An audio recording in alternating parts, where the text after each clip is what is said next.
Alors, vrai ou faux, l'euthanasie n'est pas pratiquée en France. Quelle hypocrisie. On ne souffre pas dans les soins palliatifs. Quelle hypocrisie.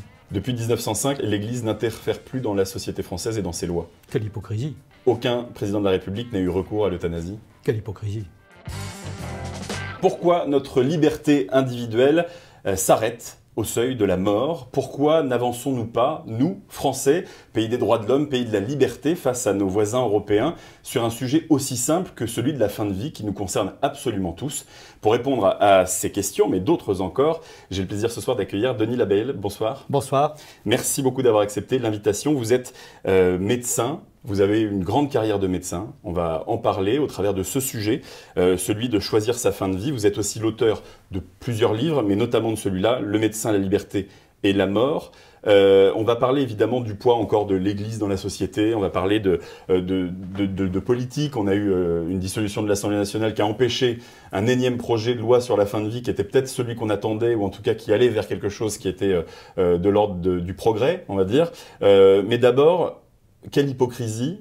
En fait, l'euthanasie, elle est pratiquée en médecine depuis toujours. Quand j'ai commencé mes études de médecine, en tant qu'interne, c'était avant les années 2000, puisque je suis tout de même d'une certaine génération, on apprenait aux étudiants en médecine et aux jeunes internes comment il fallait procéder pour aider à la fin de vie. C'était quelque chose qui était non pas courant, qui faisait partie de la transmission du compagnonnage. Et on apprenait qu'il fallait utiliser une association de morphiniques et de sédatifs qu'on appelait les cocktails lithiques. C'est l'argactide, dolozal, Phénergan, 3 produits, c'était dans tous les hôpitaux. Et donc on disait, ben voilà, vous prescrivez ces antalgiques et ces morphiniques et vous augmentez les doses. C'est un point très important pour éviter que l'agonie soit prolongée. Et donc partout où je suis passé en tant qu'interne, puis ensuite quand j'étais chef de clinique pendant 7 ans à Antoine Béclair, puis ensuite quand j'étais chef de service, c'est un principe qui n'a jamais été mis en question, sauf par les politiques, sauf par le comité d'éthique qui, par hasard, semble avoir oublié que c'était une pratique courante. Donc, c'était humain. Les gens en situation grave, incurable, difficile, qui souffraient, qui demandaient, on répondait. Alors, c'est vrai que, comme tout cela était clandestin, il n'y a pas beaucoup de règles, et dans certains endroits, peut-être que la demande n'était pas bien formulée, ou pas bien étudiée. Mais c'est une réalité. Et alors, à partir des années 2000, quand il y a eu le premier rapport de comité d'éthique en 2001, le professeur Sicard de l'époque, qui est toujours ici, a prétendu que ça n'existait pratiquement pas et que vraiment, il fallait peut-être discuter d'une exception d'euthanasie, c'était le terme de l'époque, qui a fait la une de tous les journaux, mais qui niait une réalité. Donc, les choses se continuent, mais sont difficiles. Parce que maintenant que des lois se sont succédées, répressives, les médecins ont 2 épées de Damoclès sur la tête. Ils ont l'épée de Damoclès de la justice républicaine. Ils passent aux assises s'ils sont dénoncés. Et puis ils ont la justice du Conseil de l'ordre des médecins. Qui peuvent les radier. Qui du jour au lendemain peuvent les radier. Alors, avant même qu'une décision de justice n'arrive, en plus, le Conseil de l'ordre peut... Même quand une décision de justice dans l'affaire Bonne Maison avait donné un non-lieu, il a toujours été irradié, même pendant cette période-là. Donc, les gens disent, mais pourquoi je prendrais des risques pour des gens que je ne connais pas, uniquement par humanité. Alors, il y en a qui disent oui, je le fais. Puis il y en a d'autres qui disent non, je ne vois pas. Donc, notre société est responsable de cette situation. Et elle est hypocrite, je le disais il y a un instant, parce qu'on a un ancien président de la République qui a été peut-être un peu feignant sur la question, ou parce qu'il y a un lobby trop important en face, il n'a pas voulu légiférer. Il s'appelle François Mitterrand. On apprend il y a quelques années par sa fille, Mazarine Pinjot, dont on avait appris l'existence aussi quelques années après, finalement que des mensonges, pour apprendre qu'il a eu recours à l'euthanasie à la fin de sa vie. Mais il y a nombre d'hommes politiques qui ont défendu une soi-disant éthique des soins palliatifs, etc. François Mitterrand a fait venir Marie de Hansel en disant tout un tralala, que voilà l'approche de la mort. Et puis le jour où ça a été nécessaire, on le sait aujourd'hui, ça a été connu en 2015, il a eu une injection létale. Bon, et mais il n'est pas le seul. Je raconte dans le livre l'histoire de Bernard Debré, qui, dans la famille Debré, a été confronté au problème, alors que Bernard Debré, dans une émission, me disait que c'était jamais cela. Et 5 minutes après, il m'explique que si, ça arrive. Donc, quand on voit le double discours, quand j'étais au repas de l'Élysée au mois de mars, où j'avais été invité pour parler de la fin de vie, j'étais très surpris de la position, par exemple, d'Olivier Véran, qui a toujours été très distant, très mitigé, et très pro-soins palliatifs, et qui a reconnu, pas vous, reconnu que ça lui était arrivé. Parce qu'il y avait des malades qui... Alors, il y a un des monothéistes qui était présent qui lui a dit « Ah oui, mais tu n'as pas eu de désir de mort. » Mais il dit « Si, quand les gens vont mal, quand on les accompagne, au bout d'un certain temps, on se dit « Il faudrait que ça cesse. Ouais. Ça suffit. » Voilà.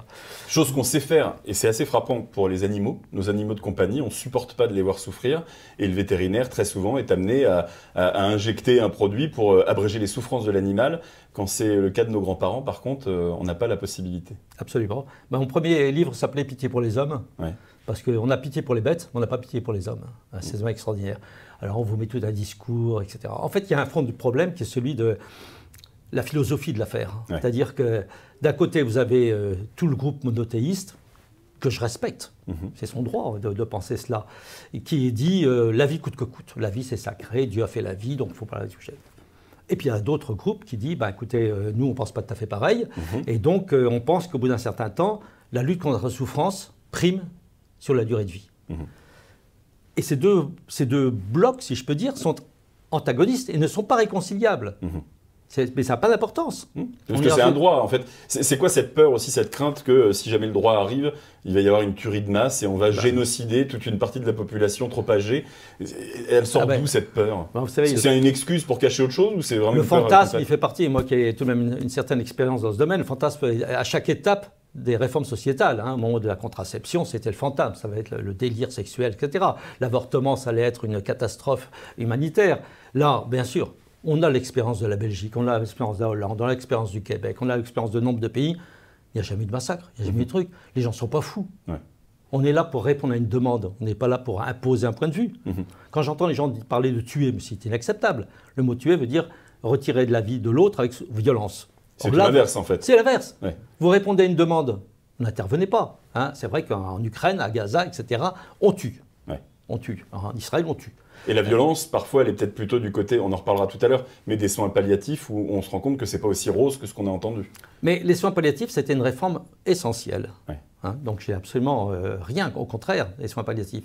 C'est apparu en 1967 en Angleterre et en France en 1986. Ça a été un développement lent, et je vous dirai pourquoi. Et les soins palliatifs, l'objectif, c'était de répondre à ce que le manque du monde médical qui s'est désintéressé pendant des années et des années, des dizaines d'années, du problème de la fin de vie. Donc c'était important. Et donc ces gens avaient au départ une idée humaniste. Très bien. Sauf que progressivement, ce courant, tout au moins en France, ce qui n'est pas le cas dans d'autres pays, a été capté par le monde religieux, en particulier le monde catholique. Les présidentes des sociétés françaises de soins palliatifs ne cachent pas, et c'est pas un scoop, leur adhésion au catholicisme, etc. C'est leur droit. Mais les soins palliatifs, c'est un problème laïque, c'est un problème public. Ouais. C'est financé par le public. En Belgique, vous n'avez aucune séparation entre les soins palliatifs, qui ont été beaucoup plus développés qu'en France, et l'aide à mourir.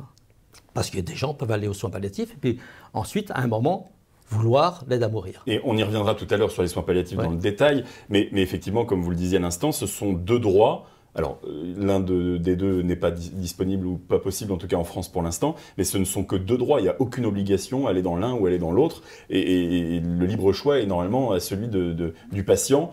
Alors, soit s'il est en capacité de le donner, soit s'il a fait en avance, et c'est vrai qu'on en parle très très peu aujourd'hui en France encore, des directives pour le jour où ça devait arriver, quoi. Tout à fait. Je crois que la vraie philosophie, c'est celle du choix. C'est celle de que veulent les malades. Il y a un moment où la médecine ne peut plus grand-chose, si ce n'est être là, être présente, soulager, accompagner, mais ne peut plus guérir. Donc on a une situation palliative de toute façon. La maladie gagne, va gagner. Donc à ce moment-là, le malade reprend un peu la direction de l'affaire. C'est son rôle. Le médecin doit être là, parce qu'il en a besoin d'un conseil, il a besoin d'aide, mais la décision revient au malade. Ça ne revient pas à la société, ça ne revient pas aux religieux, ça ne revient pas aux médecins. Non, c'est le malade qui reprend les choses en main. Et ça, je crois que c'est fondamental. Et c'est que les gens ne comprennent pas quand ils sont confrontés au problème.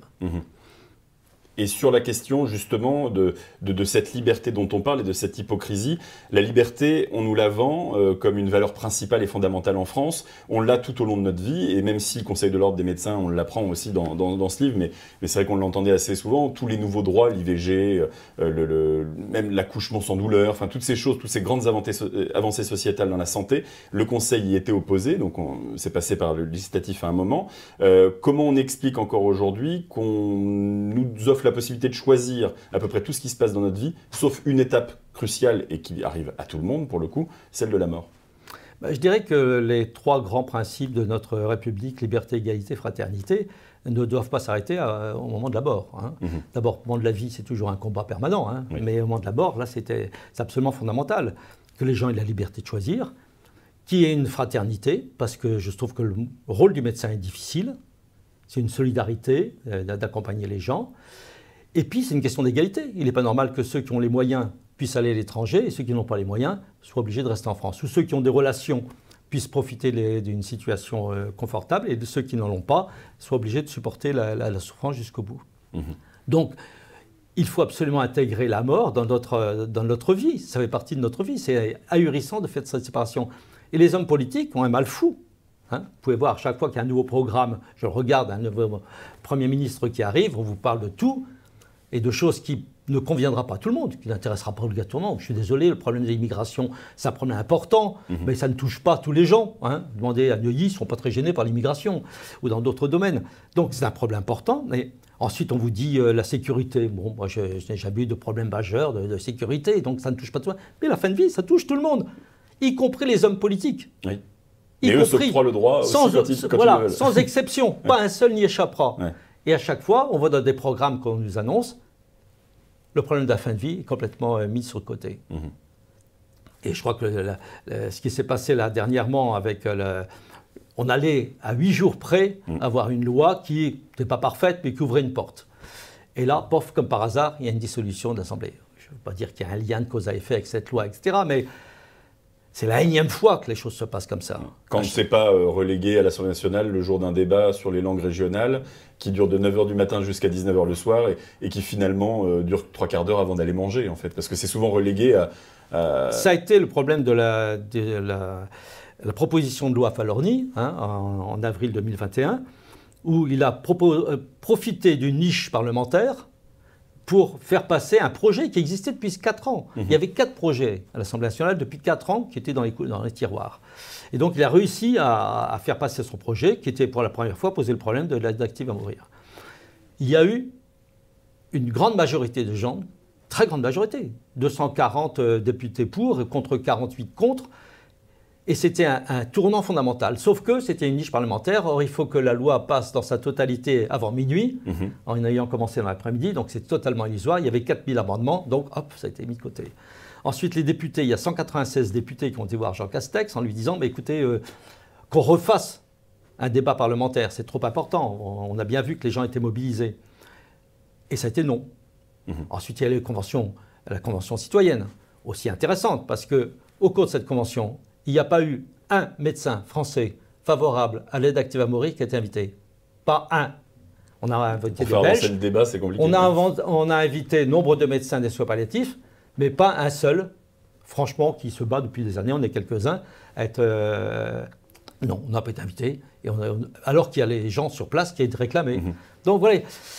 Ça traîne. Le rapport gouvernemental devait sortir au mois d'août, ensuite en septembre, ensuite... Enfin voilà.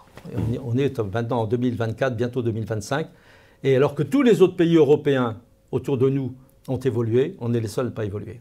Mais heureusement, malgré tout ça, et on reste encore dans le sujet de l'hypocrisie, il y a des gens, des médecins, des infirmières courageuses et courageux qui, malgré la loi qui prend du temps, prennent des risques pour le bien-être des citoyens qui en font la demande. Vous en faites partie. C'est assez troublant parce qu'on se dit que la loi n'est pas là, donc que vous êtes dans l'illégalité quand vous faites ce que vous faites. Et quelque part, heureusement que vous êtes là. Malheureusement, d'autres médecins ou d'autres soignants n'ont pas eu votre chance, c'est-à-dire qu'ils ont été devant les tribunaux. Je pense à une infirmière notamment qui a été presque calomniée, on peut le dire, dans un fait entrer l'accusé sur France 2, où elle est passée pour la tueuse des couloirs de l'hôpital, comme une serial killeuse, alors que j'imagine qu'elle n'a jamais pris la décision seule, c'était avec le patient minimum et puis avec certainement des médecins autour. Comment on vit ça et vous, même le courage, ça a été plus loin, c'est que vous l'avez soutenu, vous avez monté une pétition avec de nombreux médecins qui ont dit si en gros vous la condamnez, condamnez-nous, parce qu'on fait exactement la même chose qu'elle. Comment on vit ça tout au long de sa carrière entre le serment d'Hippocrate, oui. Ouais, mais d'Hippocrate peut-être, que l'on donne quand on arrive en médecine, et finalement sa carrière qui est un petit peu à côté. D'abord, on n'est pas préparé à cela. Il n'y a aucune formation médicale, ni des infirmières, ni des médecins. Qu'est-ce que c'est la souffrance ? Qu'est-ce que ça fait pour moi, la souffrance des autres ? Qu'est-ce que ça fait la mort ? Je vais être confronté en permanence à la mort. Pas tous les médecins. Hein. Il y a des médecins qui, en fin de compte, ont des spécialités qui ne seront pas confrontés à la mort. Mais enfin, quand vous avez une spécialité de cancérologue, gastroentérologue, pneumologue, etc., vous êtes confronté à ce problème-là. Et vous n'avez aucune formation, même encore aujourd'hui, c'est epsilon. Donc, vous n'avez pas de formation, vous vous formez vous-même au contact des gens, soit vous êtes attentif aux problèmes, et vous embarquez en effet dans un débat que vous n'avez pas prévu. Et c'est un peu mon histoire. Moi, je n'étais pas destiné à me bagarrer pour la fin de vie. Quand j'ai commencé mes études, j'étais gastro-entérologue et je soignais les gens pour qu'ils guérissent. Mais j'étais confronté aussi à la mort. Et donc, quand j'ai vu le nombre de procès qui auraient eu lieu, et ainsi que de la position des politiques, j'avais lancé en 2007 une pétition pour soutenir un médecin et une infirmière. Nous, médecins, nous avons aidé les patients à mourir. Et j'ai eu à toute vitesse 2000 signatures. Ça fait beaucoup de bruit à cette époque-là, puis c'est retombé aussi vite, hein, c'est complètement oublié. Donc on vit dans une clandestinité extrêmement désagréable. Vous savez, moi je vivais très mal le fait de me dire, pourvu que je ne sois pas dénoncé. Heureusement, je collaborais assez bien avec les infirmières, je n'ai jamais eu de problème avec les infirmières qui étaient tout à fait partantes, parfois même qui me disaient, mais enfin on ne peut pas laisser des choses comme ça. Mais voilà, il suffit qu'un administratif porte plainte, ça y est, carrière. Je suis tout de même passé devant le Conseil de l'ordre disciplinaire après la pétition que j'ai faite. On n'emmène pas large. Vous avez une famille, vous avez un métier, vous êtes dans une équipe où les gens vous aiment bien, vous aimez bien l'équipe, et du jour au lendemain, on peut vous dire c'est fini. Malgré les études de médecine qui sont très longues, malgré l'expérience. Malgré tout de même, je crois que j'avais suffisamment de diplômes pour être. Voilà. Un conseil de quelques personnes peuvent radier votre droit à exercer. Tout à fait, du jour au lendemain. C'est extraordinaire. Donc voilà, on prend des risques et c'est pas agréable. Je trouve que dans une société de droit, la loi doit être conforme à la pratique. Et parce qu'en plus, dans la pratique, devoir subir en tant que soignant, parce qu'il y a cette question-là, on y reviendra tout à l'heure dans les soins palliatifs, mais la question du soin, un médecin, c'est pas fait pour donner la mort. Mais quand c'est la seule option possible, puisqu'elle fait partie de la vie, encore une fois, et qu'elle est inéluctable, notamment quand on a une maladie incurable et qu'on approche de la fin, laisser souffrir quelqu'un, c'est là qu'est souvent l'inhumanité. Quand, je crois, un ami à vous, chirurgien, vous a demandé, est-ce que vous pouvez nous raconter l'histoire pour qu'on comprenne concrètement ce qui se passe? On est très loin d'une mise à mort froide et sanguinaire d'un des accès, quoi. Vous savez, il faut qu'il y ait une alliance entre le médecin et le malade et le médecin. Ça, c'est très important. En fait, quand un malade vient vous voir et vous dit voilà, j'ai l'intention de ne pas aller jusqu'au bout parce que ça sera insupportable, bon, on va voir, on va aller ensemble, on part pour un voyage difficile, complexe. La personne dont vous parlez, bon, celle qui m'a le plus marqué au départ, mais enfin j'ai eu une personne de ma famille où c'était pareil. Quand vous connaissez bien la personne, c'est difficile. Et que la personne vient et vous dit, voilà, je compte sur toi parce que je sais que tu m'aideras. Vous n'allez pas lui dire, écoute, je suis désolé, mais j'ai des idées très précises sur ce domaine, il n'est pas question. Donc cette personne, c'était une personne avec qui je travaillais tous les jours, qui avait 45 ans, qui était jeune et qui avait un cancer généralisé épouvantable et qui m'a dit, alors qu'il pouvait très bien le faire lui-même. Hein, on m'a dit qu'il pouvait très bien faire un suicide tout seul et j'aurais été présent. Non, il m'a dit, j'ai besoin que tu sois là et que tu m'aides. Tu m'aides jusqu'au dernier moment. Donc cette personne, oui, elle m'a beaucoup frappé parce que c'était un long chemin, difficile avec un autre médecin, donc les choses sont complexes. Et un jour, il m'a dit, c'est demain. Voilà, c'est pas dans 8 jours, c'est demain. Et avec sa femme, avec les infirmières, on a organisé les choses. Et c'est là où il ne faut pas qu'il y ait de fuite, parce que sinon c'est catastrophique. Et donc, oui, je crois qu'on a fait très humainement. C'est totalement illégal et totalement humain. Ouais. Voilà, c'est tout. Et donc, il est parti, il m'a tenu la main, il tenait la main de sa femme. C'est un ami. Je n'ai jamais regretté une seconde. Ça m'a semblé que j'avais joué mon rôle, ni plus ni moins. Hein, je n'en fais pas une gloire ni quoi que ce soit. Mais on se dit, là, c'est vraiment, on est médecin jusqu'au bout. Ouais. On est médecin jusqu'au bout. On n'abandonne pas au dernier moment. C'est un soin. Ouais. Qu'on arrête de nous dire, abréger la vie. On n'abrège pas la vie. On abrège les souffrances et on abrège l'agonie. On abrège, voilà. Donc, si on ne tient pas compte de ça, si on estime que c'est plus la vie. Et parfois, on arrive à accompagner sans même arriver à cet acte. Je crois que vous avez une autre histoire avec un homme qui vous l'a demandé et finalement a vécu avec un cancer du pancréas pendant 2 ans après et qui a vécu comme il n'aurait pas pu vivre s'il avait eu cette angoisse de devoir subir ce qu'on lui promettait ou ce que la loi lui promettait. Mais de savoir que vous étiez là, capable, en dernier recours, d'abréger ses souffrances, lui ont permis peut-être de vivre encore plus longtemps, de façon beaucoup plus détendue, on va dire. Alors ça, je l'ai vécu des dizaines et des dizaines de fois. Ce n'est pas une fois comme ça un exemple. J'ai pris un exemple parce qu'il était particulièrement parlant et que c'était un médecin encore qui m'avait posé la question. Mais c'est une loi fondamentale. En Belgique, vous savez, il n'y a que 2,5% des gens dans la population qui demandent l'aide à mourir. C'est très faible. Très faible. Même si ça passe à 3, ça ne sera pas une catastrophe. Hein. Bon, voilà. Or, vous avez 80% de la population qui ne veulent pas qu'on revienne sur la loi. Parce que vous avez 80% des gens, moins 2,5%, qui disent « ça me désangoisse ». Rien que l'idée de pouvoir l'utiliser, même si je ne l'utilise pas, et probablement je ne l'utiliserai pas, mais savoir que c'est possible et que je ne pourrai, à un moment, si la souffrance devient intolérable, je pourrai passer à l'acte, les gens, ça les rassure. Mais on n'imagine pas à quel point ça rassure.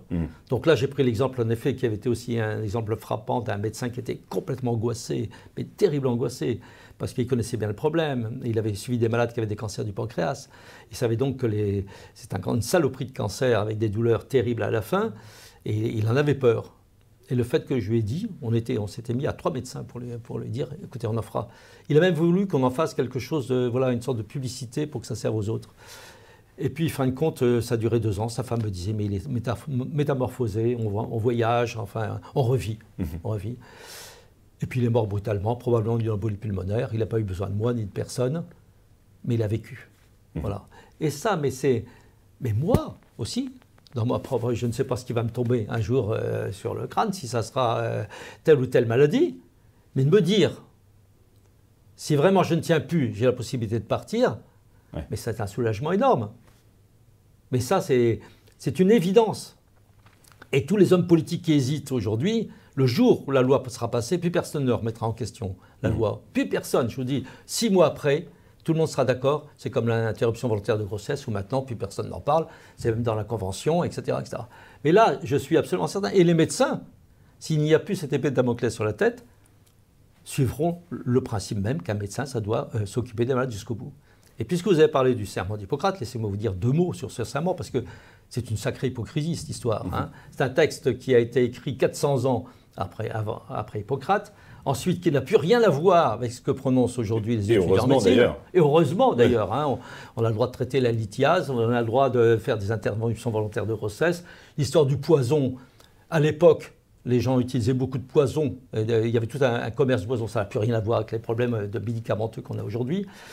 Et puis dans la formule aujourd'hui, celle de 2012, revue par le Conseil de l'Ordre. Parce qu'elle est revue quasiment tous les 5 ou 6 ans. Oui, c'est ça, à peu près. Enfin, tous les 10 ans, à peu près, il y a une nouvelle formule du Conseil de l'Ordre qui s'appelle toujours Hippocrate. Hippocrate, c'est à géométrie variable. Ouais. Et il dit tout de même dans ce serment que, je diminuerai les souffrances du malade, enfin la phrase exacte, hein, je combattrai les souffrances du malade, je tiendrai compte de son avis, c'est marqué, et je ne prolongerai pas abusivement l'agonie.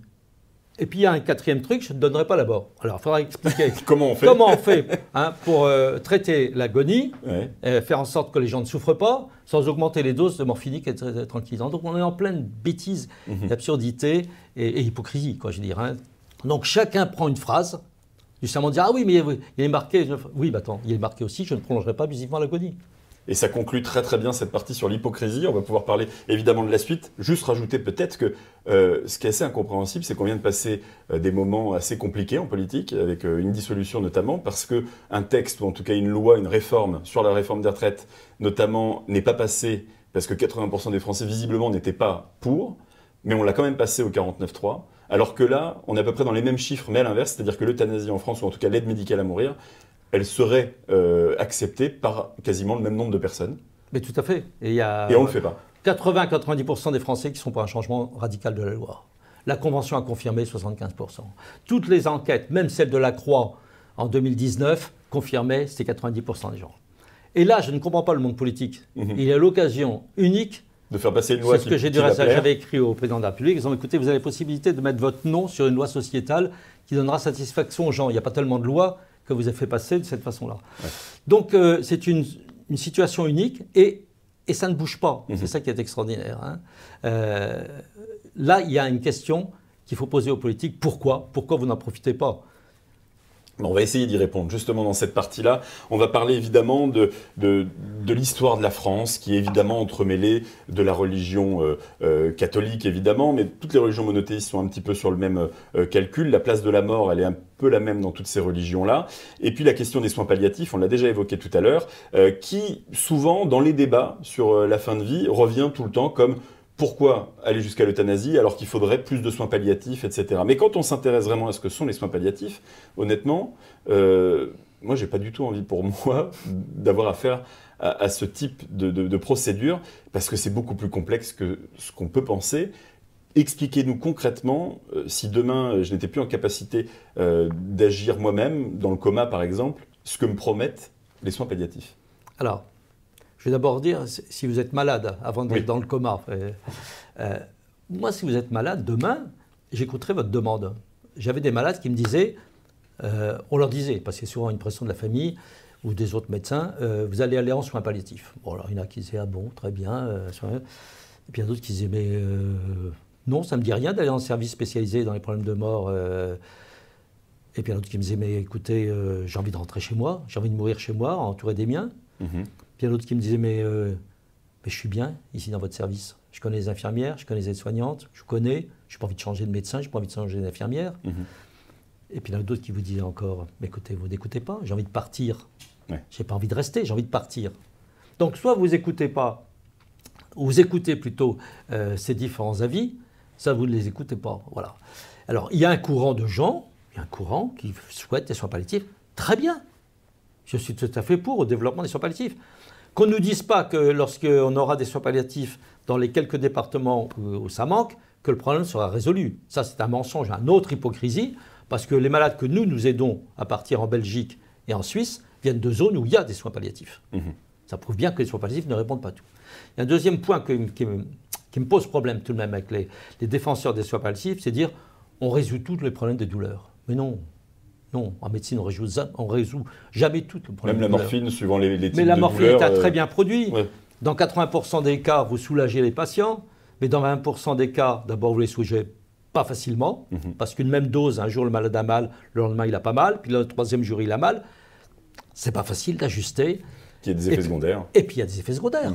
J'ai encore eu, il n'y a pas très longtemps, il y a une quinzaine de jours, une jeune patiente, où je ne pouvais pas augmenter la dose de morphine parce qu'elle vomissait terriblement, c'est devenu une souffrance supplémentaire. Donc, qu'on arrête de dire qu'on arrive à souffrir, qu'on arrive à traiter toutes les souffrances. Enfin, c'est une malhonnêteté absolue. Donc, à partir du moment où il n'y a pas cela, où il y a cette impossibilité de traiter jusqu'au bout les douleurs, les souffrances physiques, les souffrances psychologiques aussi, qui sont très importantes, bon, ben voilà, il faut savoir être humble et se dire, ben écoutez, si le malade veut partir, qu'on accepte... que pour lui, ça lui suffit. Il a eu sa dose. Qu'on ne lui impose pas un protocole qui fait peur. C'est-à-dire que ce qu'on nous propose, c'est, sous prétexte de laisser la nature faire, en fait, on arrête d'alimenter, que ce soit en eau ou en aliments, le malade, et on le laisse finalement mourir de faim et de soif. Alors, ça, c'est tout de même la loi d'aujourd'hui qui est tout de même incroyable. Ouais. C'est la loi de Claes-Leonetti, 2016, qui a développé la sédation profonde et continue. Alors, quand vous voyez le titre, sédation profonde et continue jusqu'au décès, vous dites, ah bon, c'est pas mal ça, on va endormir les gens jusqu'au décès. Bon. Mais il y a eu le texte de la Haute Autorité de Santé, c'est sur Internet, tout le monde peut le lire, qui dit deux choses tout à fait très précises là-dessus, sur l'application de cette loi. D'abord, les indications sont extrêmement limitées.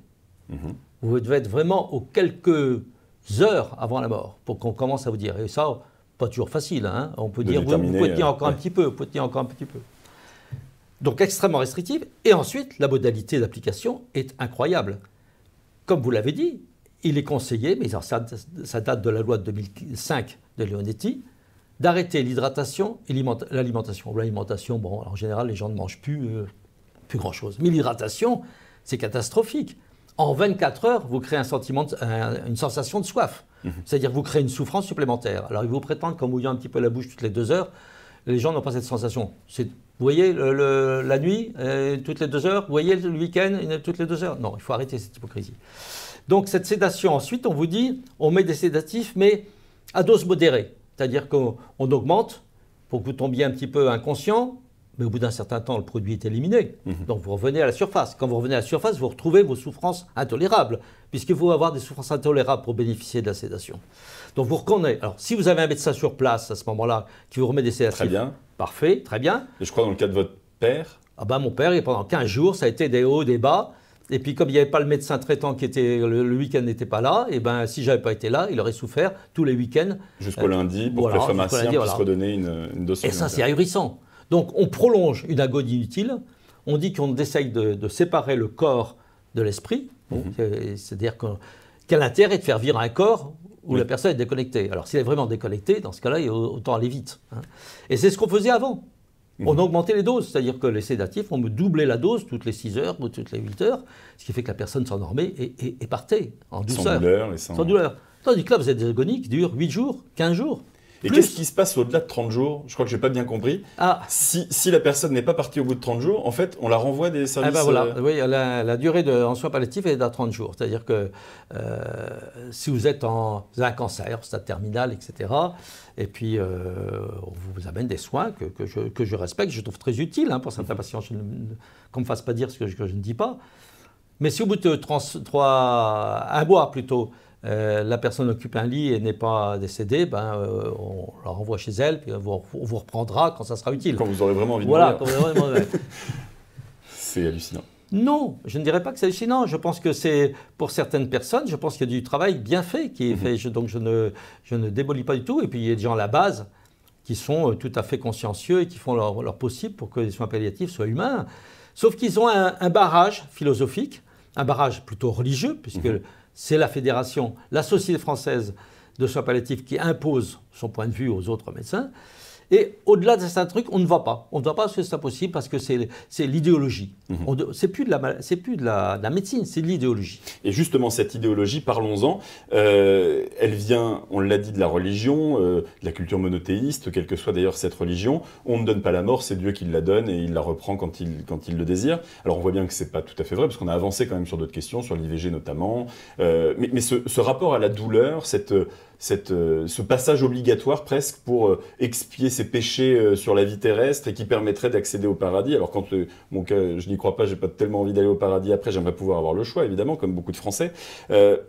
Comment on peut expliquer qu'encore aujourd'hui, on arrive à expliquer que le médecin soit là toute la vie pour contrecarrer la nature, justement, arrêter une infection, arrêter un virus, enfin, en tout cas de faire tout ce qui n'est pas naturel, mais qu'au moment de la mort, là, cette fois-ci, laissons faire la nature. Écoutez, vous posez exactement le problème tel qu'il est vécu aujourd'hui, c'est-à-dire, en effet, si la nature avait été parfaite, moi je serais très content, mais je n'aurais pas besoin de médecin.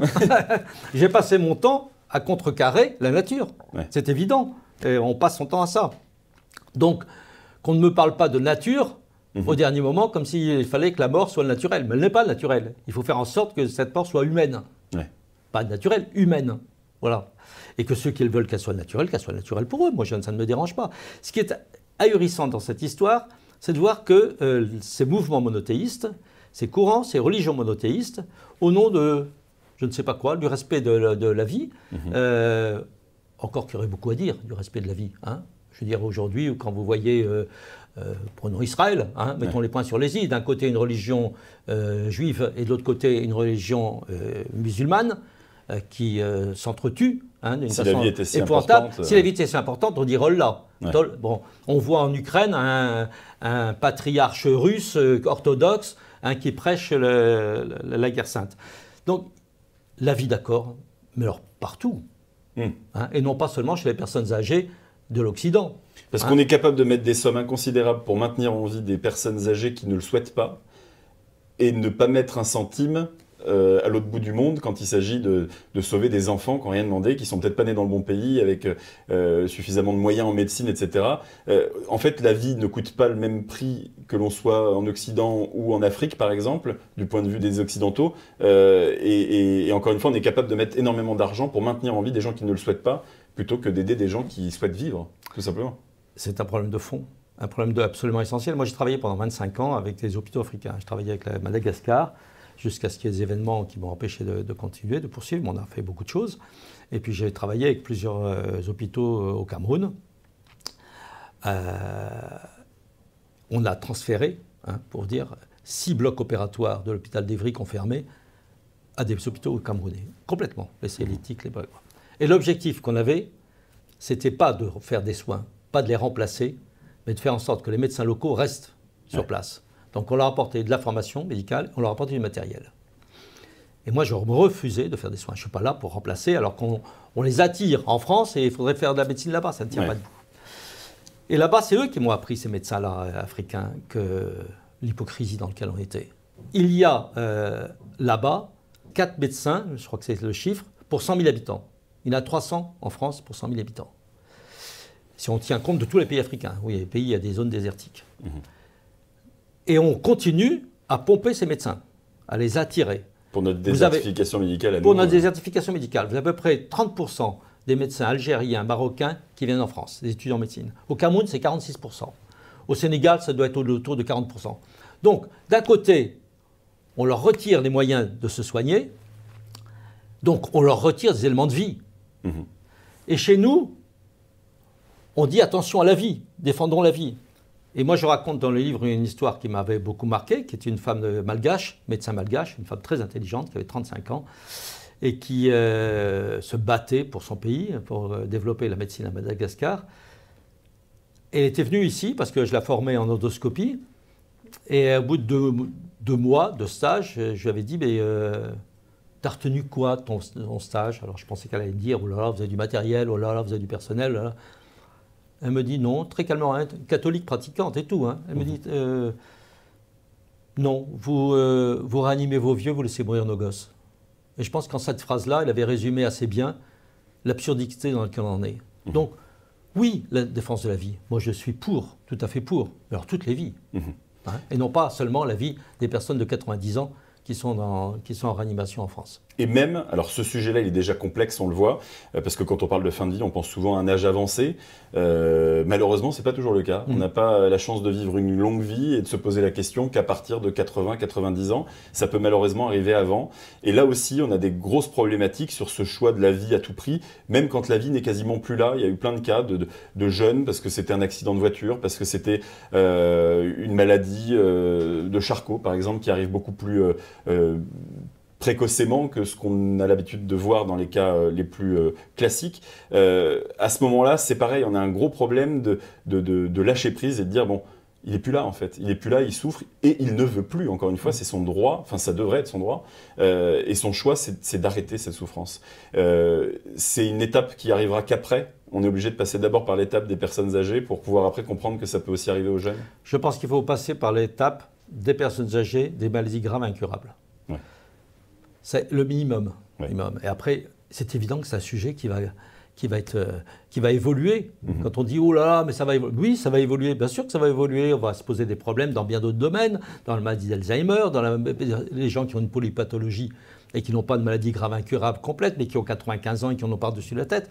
Et puis le jeune qui est quadriplégique, qui a eu un accident de moto, et qui se dit à un moment « j'ai plus envie de vivre comme ça ». On peut l'entendre aussi. Alors oui, non, mais t'es déprimé, on va te... Non, je suis quadriplégique, je sais ce que c'est. Bon. Alors il y a qui s'en tirent très bien, et tant mieux. Il n'y a pas besoin de programmer. Il n'y aura pas d'obligation quand il arrive à l'euthanasie. Voilà. Mais s'il y en a un qui dit non, j'ai pas envie de vivre en tant que quadriplégique, il faut aussi l'entendre. Il faut laisser entendre. D'où l'importance d'écrire ces directives anticipées. Et malheureusement, comme il n'y a jamais eu de campagne, aucune campagne ministérielle pour amener les gens à les écrire. C'est pourtant un acte extrêmement mature, qui devrait être fait presque, peut-être réfléchir dès le lycée, en disant, voilà, si demain j'ai un accident majeur, si j'ai une maladie grave et incurable, si j'ai une maladie neurodégénérative, si j'ai une hémopathie grave, voilà ce que je veux.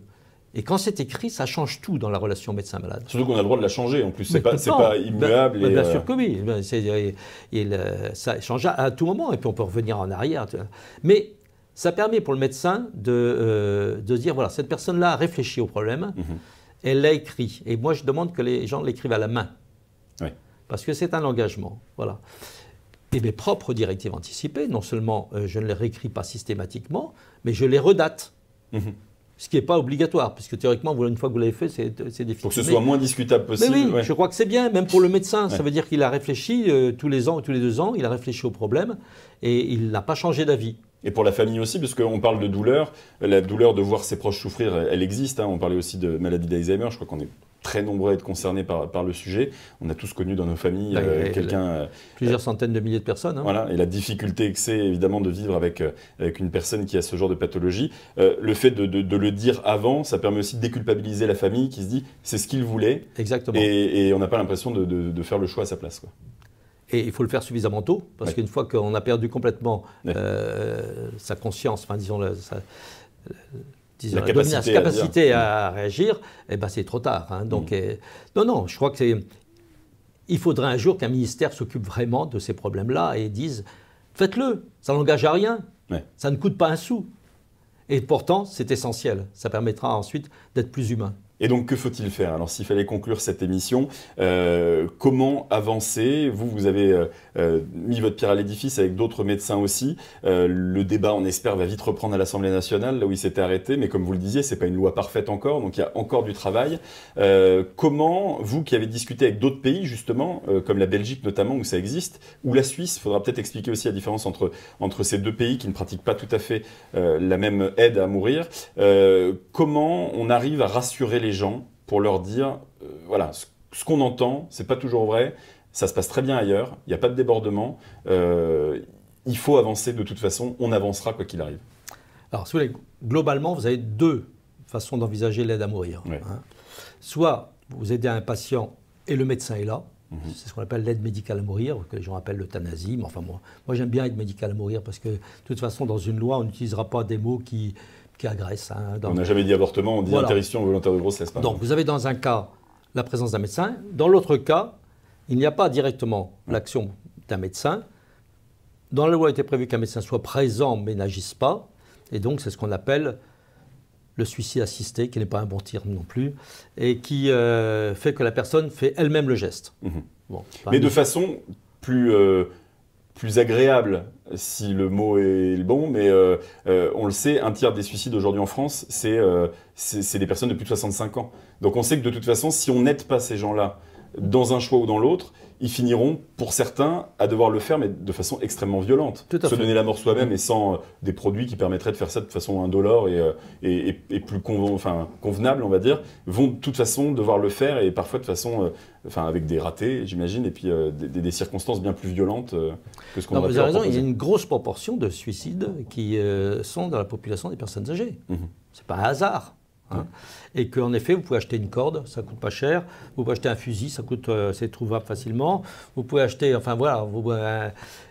et alors que vous avez la possibilité de le faire de façon humaine, entouré des vôtres, etc. Donc il y a un problème de fond, en effet, de savoir. C'est pas accepter le suicide en tant que tel. D'abord, ce mot suicide, c'est, quand vous voyez le dictionnaire, c'est se donner la mort dans un cadre de problème psychologique. Non, il y a des gens qui n'ont pas un problème psychologique, qui ont un problème physique, et qui n'ont pas un problème psychologique. Donc, on pourrait appeler ça mort volontaire, vous voyez, mort volontaire. Donc, il faudra un jour soit qu'on choisisse, soit qu'on prenne les deux. La Belgique a fait le choix de l'aide médicale. Dans la loi, il y a la présence d'un médecin obligatoirement. La Suisse a fait le choix du suicide assisté. C'est-à-dire que c'est la personne qui va prendre les cachets ou déclencher le goutte à goutte. Il faut savoir que tout de même, la prescription reste médicale. Tout à fait. Qu'il y a un avis médical, une consultation pour savoir si la personne est bien maître d'elle-même, même en Suisse. Et donc, l'intervention médicale existe dans les 2 cas. On ne peut pas dire c'est seulement une distribution de produits. Non, il y a un cadre même très précis.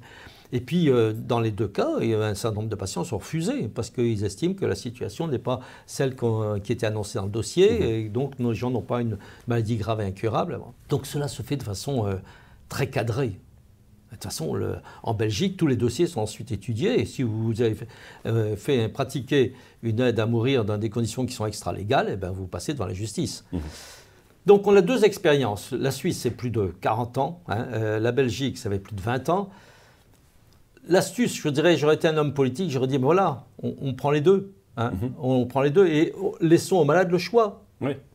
Parce que le cas dont je vous parlais tout à l'heure de ce médecin, ce chirurgien, il pouvait le faire tout seul. Il n'avait pas besoin de moi. Et pourtant, il a souhaité que je sois là et que ce soit moi qui fasse le geste. Donc,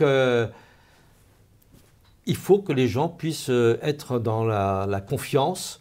Et s'ils sont assez forts pour le faire eux-mêmes, très bien, pas besoin de demander à quelqu'un d'autre. Si au contraire ils ont besoin d'être aidés, eh ben, qu'ils fassent appel. Et dans la concrétisation de ça, si demain la loi passait, parfois on entend aussi de la part de ceux qui ne sont pas pour l'euthanasie des arguments comme ok, alors un nouveau droit, donc de nouveaux devoirs, les médecins vont être obligés de tuer, c'est souvent le terme qu'ils emploient, alors qu'on a compris que ce n'était pas du tout le fait de mettre à mort quelqu'un de façon violente, mais vont devoir, malgré leurs opinions personnelles, faire ce geste. Concrètement, aujourd'hui, de votre expérience ou de sondages peut-être qui sont sortis, combien de médecins seraient enclins à le faire? Et demain, est-ce que ça pourrait être une clause de revoyure dans la loi qui dirait que voilà, si le médecin ne se sent pas capable de le faire, ben, il passe le... Alors, il n'y a pas une loi dans le monde où il n'y a pas la clause de conscience. Donc c'est une malhonnêteté de dire que les médecins seraient obligés. Okay. C'est totalement faux, de A à Z. Il n'y a pas un pays où il n'y a pas une clause de conscience où les médecins peuvent dire « Ah non, moi c'est plus conforme ». Donc cette clause de conscience existe. Elle existera. Elle sera respectée, c'est une évidence. Mais je dirais à l'inverse, il faut qu'il y ait une clause de conscience dans l'autre sens. Parce que les médecins qui estiment que c'est leur devoir d'accompagner leurs gens, qu'on ne les empêche pas. Ouais. Hein? Comme ça peut arriver sur l'IVG dans certains pays où les médecins qui ne veulent pas le pratiquer essayent de convaincre la patiente, enfin en tout cas la personne enceinte de ne pas pratiquer l'IVG. Que l'on respecte les uns et les autres. Ouais. Il n'y a pas de raison que ceux qui ont des clauses de conscience doivent être respectés, et ceux qui estiment que c'est leur devoir, on ne doit pas respecter. Donc, il y a quelque chose qui ne va pas là. Hein. Ouais. Donc la clause de conscience sera respectée, c'est une évidence. Et les médecins, moi je vais vous dire, le jour où la loi passera, vous aurez... Dans les 2 ans qui suivent, 30% des médecins qui le diront de façon ouverte. 5 ans après, 50%. 6 ans, 7 ans après, vous aurez 60%. Et vous resterez probablement à 60% ou 70%. Vous en aurez 30 à 40% de médecins qui diront « moi jamais, etc. C'est contraire à moi ». Et alors ? Ça n'empêche pas d'avancer. Ça n'empêche pas d'avancer. Et puis ceux qui ne le veulent pas, qu'ils adressent leurs patients à quelqu'un qui est d'accord pour accompagner. Attention, moi je suis pour l'alliance, hein, comme je l'ai dit, qu'il y ait un voyage ensemble, que ce ne soit pas « ah bah tiens, il va mourir, occupe-toi-en ». Non, on ne se décharge pas de ça. Hein.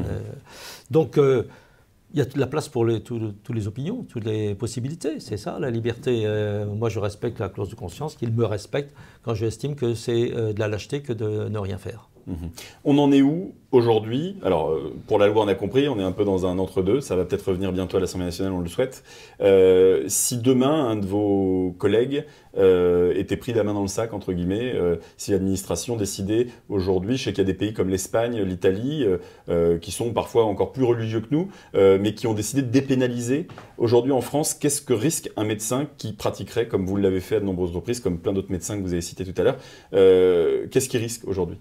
Ah ben, on reste sous la loi, ça reste toujours un empoisonnement, un meurtre, hein, on dit assassinat, enfin je veux dire, on a une terminologie absolument stupéfiante. Et ça peut se vous concrétiser. Vous aidez les gens à ne plus souffrir, à répondre à leurs demandes, et on vous traite de meurtrier, enfin on est dans une situation complètement folle. Mais ça se ferait réellement, ou est-ce que les juges ont du mal quand même à pénaliser totalement? Est-ce qu'on n'est pas plus sur des non-lieux, sur des... Actuellement, bien sûr, on est dans une situation instable, enfin il y a encore tout de même... Souvenez-vous, il n'y a pas si longtemps que ça, c'était en 2019, si je me souviens bien, juste avant le Covid, il y a un médecin du Havre qui a été suspendu parce qu'il avait aidé un de ses patients à mourir avec de l'Hypnovel, c'est-à-dire produit qui est conseillé par la Haute Autorité de Santé, mais qui avait été fourni par sa femme. Parce que jusqu'en 2019, l'Hypnovel n'était pas vendu en ville. D'accord. Voilà. Depuis 2022, il est vendu en ville. Donc on disait aux gens, à vous pouvez 3 faire ans de la près, sédation, mais il n'y avait pas le produit pour faire la sédation. Donc, voilà. Et donc moi je pense que cette évolution se fera naturellement, et on retrouvera en fin de compte ce qui se faisait dans le temps, quand moi j'ai commencé mes études, où on aidait les gens à mourir, mais on ne fera pas de sédation avec une agonie prolongée. Alors ça, je trouve ça totalement inhumain. Cette loi Claes-Lindetti est inacceptable, éthiquement inacceptable. Voilà, je suis très clair. Hein. On parle de loi, on se rend compte que, pareil, un peu sur un fond hypocrite, parfois la loi peut changer. En France, on a autorisé l'euthanasie, ou c'était pas dit comme ça, mais pendant le Covid-19, en fait, on se rend compte qu'il y a eu un laps de temps où finalement ça devenait acceptable parce qu'on n'avait pas vraiment le choix. Ah bah, il y a une chose qui est extraordinaire, en effet, pendant le Covid, il y avait beaucoup de gens qui mouraient de détresse respiratoire dans les EHPAD. On n'arrivait pas à les hospitaliser. Et donc, il y a eu un décret ministériel autorisant la possibilité d'utiliser en ville un sédatif qui est très fort, qui est contre-indiqué dans l'insuffisance respiratoire, mais qui a été autorisé pour éviter que les gens meurent d'asphyxie dans leurs EHPAD. Donc il y a une sorte d'euthanasie légalisée, sous décret, pendant un temps, sans que ça soit la loi, et puis ensuite on n'y a plus pensé, puis effacé. Ça résume bien ce qu'on a dit depuis le début de l'émission. Ça résume bien ce qu'on a dit depuis le début de l'émission. Alors, vers où on va, vous savez, la France est un pays ultra conservateur. Ouais. Ultra sous conservateur. Césaire. Sous Césaire. Et quand vous voyez, enfin là, si je peux me permettre, un parti qui a le vent en poupe actuellement et qui prétend parler au nom du peuple et qui est totalement opposé à cette évolution de la loi. Hein, pour ne dire le Rassemblement national, sur le plan parlementaire, a été opposé. Alors, quoi? Il écoute le peuple, sauf quand le peuple lui dit qu'il voudrait cela. Ouais. Il faudrait qu'il se mette d'accord avec ses idées. Hein. Et d'accord avec le papa, l'ancien président du Front National, parce que je crois que Jean-Marie Le Pen, c'est pareil sur la question au niveau personnel, il ne dit pas tout à fait ce qu'il a toujours dit dans sa vie. Exactement. Au moment de mourir ou de s'approcher de la mort, les gens changent d'avis. Ça arrive souvent. Merci beaucoup en tout cas d'avoir accepté cette invitation, d'avoir parlé de ce sujet hautement important qui nous concerne encore une fois tous. Avant de se quitter, on a une nouvelle rubrique qui s'appelle Inspire-moi en 60 secondes. Je vais vous demander de regarder votre caméra et d'imaginer que c'est quelqu'un qui serait contre le droit à l'euthanasie. Comment vous pourriez le convaincre en 60 secondes? Nous allons tous mourir. Ce n'est pas un scoop, c'est une réalité. L'important, c'est que chacun décide pour lui, ne décide pas pour les autres. Si moi je veux que l'on m'aide à mourir, je ne l'impose pas comme une idée. Donc ne l'imposez pas aux autres. Choisissez pour vous. Remplissez vos directives anticipées. Réfléchissez à la mort, ça fait partie de la vie. Plus on aime la vie, plus on y pense. Et donc n'hésitez pas à évoluer, à changer, à modifier votre point de vue, mais respectez le point de vue des autres. De grâce. Merci beaucoup, Denis Isabelle. Merci.